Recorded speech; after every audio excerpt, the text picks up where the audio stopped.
9th class के प्यारे बच्चे ध्यान देंगे कि पेज नंबर 105 पर आपका ये उदाहरण 8.5 है कि एक लंबी मेज़ पर सीधी रेखा में जा रही 20 ग्राम द्रव्यमान की गेंद का वेग समय ग्राफ चित्र 8.9 में दिया गया, ये वाला चित्र में। और गेंद को विराम अवस्था में लाने के लिए मेज़ द्वारा कितना बल लगेगा। तो ध्यान देंगे बेटा कि लंबी मेज़ है और क्योंकि बॉल का द्रव्यमान, गेंद का द्रव्यमान केवल 20 ग्राम है, तो बहुत छोटी सी गेंद है, तो जब वो मेज़ पे लुढ़केगी तो धीरे धीरे रुक जाएगी। तो आपको कारण पता ही है कि जो गेंद है और मेज़ की सतह है उसके बीच में एक गति से विपरीत दिशा में, उल्टी दिशा में बल लगता है, जिसको हम घर्षण बल कहते हैं। और गति को रोकने में घर्षण बल ही काम करता है। तो विराम अवस्था का मतलब है रुकना। तो इस ग्राफ में हमें 3 चीज़ें दी गई हैं। ध्यान देंगे कि जब भी हम किसी की गति देखते हैं तो सबसे पहले समय नोट करते हैं। जैसे रेस लगाते हैं तो हम समय नोट करते हैं, हम कहते हैं ना 1 2 3 गो। तो समय के अनुसार हम उसकी वो देखते हैं, दूरी तय। तो ये वेग समय ग्राफ है। तो इसमें समय दे रखा है एक्स अक्ष पर और वाई अक्ष पे दे रखा है वेग। ध्यान देंगे सेंटीमीटर प्रति सेकंड में है, क्योंकि बॉल छोटी सी है, उसका द्रव्यमान भी 20 ग्राम है। तो इसके हिसाब से 20 सेंटीमीटर प्रति सेकंड पर तो गेंद ने लुढ़कना शुरू किया। तो ये आरंभिक वेग हो गया। लुढ़कते लुढ़कते धीरे धीरे वो धीरे होती चली गई और 10 सेकंड, 0 से 10 सेकंड पर वो बिल्कुल रुक गई। यानी अंतिम वेग 0 हो गया, 0 हो गया और लिया गया समय 10 हो गया। लेकिन वो तो बल पूछ रहा है, तो बल का हमारे पास सूत्र क्या होता है गति के दूसरे नियम से, F बराबर ma। m तो हमें दे रखा है, a नहीं दे रखा। तो बेटा ये आरंभिक वेग, अंतिम वेग और t जो समय दे रखा है, इससे हम त्वरण निकालेंगे। आइए इसका हल करते हैं। तो सबसे पहले हमने लिखा कि दिया है एक ग्राफ और इसमें हमें क्या दे रखा है कि आरंभिक वेग u जो है 20 सेंटीमीटर प्रति सेकंड है, लिया गया समय t 10 सेकंड है, अंतिम वेग 0 है और गेंद का द्रव्यमान हमें 20 ग्राम दे रखा है। तो 20 ग्राम को हम किलोग्राम में बदल सकते हैं, लेकिन 20 ग्राम बहुत छोटा है और इसका वेग जो है सेंटीमीटर में है। तो धीरे धीरे देखते हैं कि कैसे हम इसको बदलाव करते हैं। ठीक है बेटा। तो अब हमें क्या निकालना है कि गेंद को विराम अवस्था में लाने के लिए मेज़ द्वारा लगाया गया बल F। तो यहाँ पे मैंने लिखा है पहले नियम से। तो बेटा ये नियम नहीं होते, ये सूत्र होते। ध्यान देंगे पहले सूत्र से, या खाली हम पहला शब्द ना लिखें, हम खाली लिख दें सूत्र से।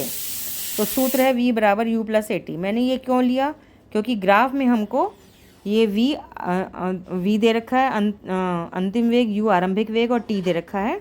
तो इसके लिए हमारे पास केवल यही सूत्र बचता है। जैसा मैंने आपको बताया था कि जो चीज़ निकालनी होती है वो बराबर के उल्टी हाथ की तरफ रखते हैं और जो चीज़ दी होती है वो बराबर के सीधे हाथ की तरफ रखते हैं।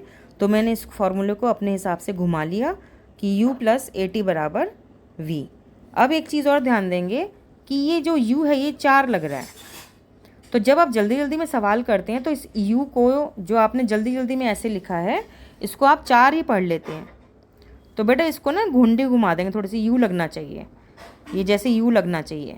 तो हमें ये ध्यान रखना है। तो u प्लस AT बराबर v हो गया, तो AT बराबर v घटा में u हो गया। देखो फिर 4 लग रहा है, घुंडी घुमा दो इसकी। ठीक है बेटा। तो a बराबर हो जाएगा v घटा में u बटा में t। अब v और u और t का मान रखेंगे। तो v 0 है, अंतिम वेग u हमारा 20 सेंटीमीटर प्रति सेकंड है, समय ये है। तो त्वरण आ जाएगा घटा, क्योंकि ये 0 है तो घटा का निशान आ जाएगा और 0 से 0 कट जाएगा, 2 सेंटीमीटर प्रति सेकंड स्क्वायर। अब सेंटीमीटर में ना लेके हम मीटर में लेंगे। तो आपको पता है सेंटीमीटर को मीटर में बनाने के लिए 100 से भाग करना पड़ेगा। तो मैंने अपनी आसानी के लिए यहाँ पे लिख लिया घटा 2 बटा में 100 मीटर प्रति सेकंड स्क्वायर। ये जो घटा का चिन्ह है ये दिखाता है विपरीत दिशा, क्योंकि जब वस्तु इधर चल रही है तो क्योंकि वो धीरे हो रही है। एक होता है कि वस्तु की गति बढ़ती जा रही है, वेग बढ़ता जा रहा है, तो उसमें a जो त्वरण है वो धनात्मक आता है। लेकिन जब वस्तु रुक रही है तो उसका ग्राफ ऐसे आता है, तो उसमें हमारी दिशा उल्टी हो जाती है। इसको हम बोलते हैं मंदन। तो ये त्वरण जब ऋणात्मक होता है तो उसको हम बोलते हैं मंदन।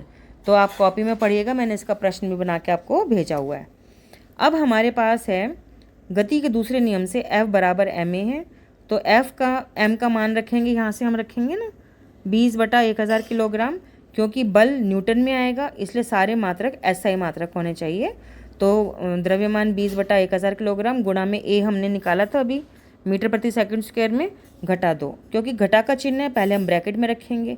जब हम इसकी काटापीटी कर लेंगे, इसको कैलकुलेट कर लेंगे, तो घटा का निशान आएगा, 2 दूनी 4 आएगा और नीचे 0 हैं, 1 2 3 और 4 5 0 हैं, ऊपर 1 0 है। 1 0 से ये कट जाएगी तो नीचे 1 2 3 4 0 बनेंगी। तो आपको दशमलव लगाना आता ही है। 4 के नीचे हमारा आ रहा है, यहाँ पे उत्तर आ रहा है, ये असल में आ रहा है 4 के नीचे 10,000 न्यूटन। तो बेटा उत्तर को हम ऐसे नहीं छोड़ेंगे, इसको दशमलव में लाएंगे। आपको दशमलव लगाना आता ही है। 0 के ऊपर 4, 0 के ऊपर 0, 0 के ऊपर 0, 0 के ऊपर 1 के ऊपर दशमलव, तो वो हमने लगा दिया। अब यहाँ पे हम लिखेंगे कि ऋणात्मक चिन्ह गति की विपरीत दिशा में लगा बल बताता है, जो कि गति को रोकने में काम आता है। तो ये आपका उत्तर हो गया। ठीक है बेटा। अब बेटा हम 108 नंबर पेज पर आपके अभ्यास में आ गए हैं। देखेंगे ये वाला प्रश्न है, पढ़ेंगे अभ्यास का। 108 नंबर पेज है। कोई वस्तु शून्य बाह्य असंतुलित बल का अनुभव करती है, तो क्या किसी भी वस्तु के लिए अशून्य वेग से गति करना संभव है? तो बेटा देखो, वस्तु गति कर रही है और उस पर बाह्य जो बल है वो शून्य यानी है ही नहीं। इसका मतलब गति का पहला नियम और जड़त्व का नियम से वस्तु जो है गति में है तो गति करती रहेगी, विराम अवस्था में विराम अवस्था में रहेगी, जब तक बाहरी रूप से बल नहीं लगेगा। तो बाह्य रूप से बल नहीं लग रहा, तो जब उसके ऊपर असंतुलित बल है ही नहीं, तो उसकी अशून्य वेग से गति करना संभव है। तो इसका उत्तर है हाँ। और इसका मैंने आपको बता दिया, यहाँ पे लिख देंगे कि गति के पहले नियम से, जड़त्व के नियम से, तो जब तक बाह्य रूप से बल नहीं लगेगा वस्तु जो है विराम अवस्था में तो विराम में रहेगी, गति में है तो गति में रहेगी। ऐसे आप लिख देंगे। ठीक है बेटा। अभी जो दूसरा और तीसरा प्रश्न है इसको ध्यान से पढ़िएगा, ये मैंने आपको कॉपी में पहले से भेजा हुआ है। अब हम आते हैं सीधा चौथे प्रश्न पे। चौथा प्रश्न कह रहा है कि किसी बल्लेबाज द्वारा क्रिकेट की गेंद को मारने पर गेंद जमीन पर लुढ़कती है। कुछ दूरी चलने के पश्चात गेंद रुक जाती है। गेंद रुकने के लिए धीमी होती है क्योंकि, दिमाग लगाइए, बल्लेबाज ने क्रिकेट की गेंद को मारा, गेंद ज़मीन पे लुढ़क रही है, तो गेंद यानी और बॉल और ज़मीन के बीच में एक गति को रोकने वाला विपरीत दिशा का बल होता है घर्षण बल। तो गेंद क्यों रुक रही है? घर्षण बल की वजह से। तो बेटा इसमें नीचे ना 4 उत्तर दे रखे हैं आपको, देखेंगे ये 4 उत्तर।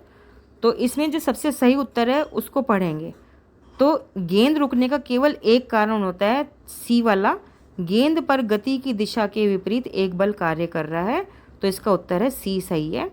आप ए पढ़िए, बी पढ़िए, दोनों बिल्कुल गलत उत्तर हैं। बल्लेबाज ने गेंद को पर्याप्त प्रयास से हिट नहीं किया, ये कोई बात थोड़ी ना हुई। वेग गेंद पर लगाए बल के समानुपाती है, इससे तो गेंद के रुकने का क्या मतलब है? गेंद पर कोई असंतुलित बल कार्यरत नहीं है, क्यों नहीं है? गुरुत्वाकर्षण बल है, घर्षण बल है, सब तो काम कर रहे हैं, इसलिए इसका उत्तर सी है। ठीक है बेटा, तो इसको ध्यान से आप करिएगा।